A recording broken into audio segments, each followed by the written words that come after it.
Hi, I'm Michael Rosen, and I'm a writer, a performer. Sometimes I'm a broadcaster. Other times I teach. I teach at a university, and I'm a patron of Eastside Educational Trust. In 2007, I was very lucky, very proud, if you like, to have been chosen to be the Children's Laureate. That's a post that lasts for 2 years. And it was very nice because it recognised that I'm a writer of poems, a performer of poems, going into schools and travelling around the country, trying to get people enthusiastic about reading.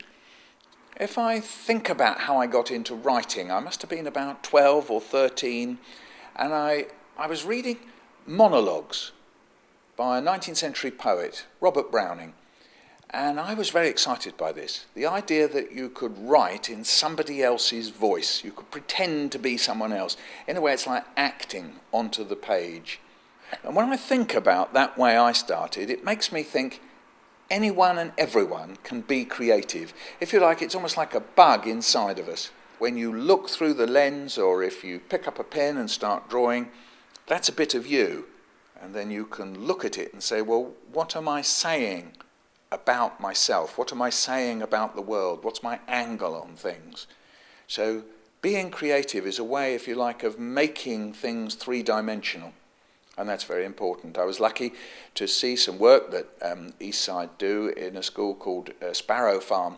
And in this school, it was wonderful to see the children telling stories and translating them. That's another way of being creative. If you tell a story, you take the story outside of yourself and you have to convince people of it.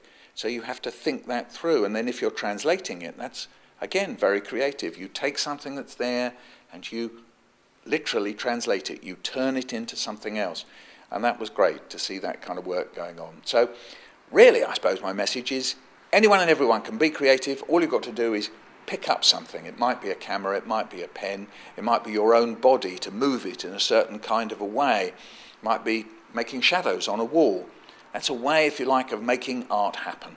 So, yes, that's what we're saying. Make art happen.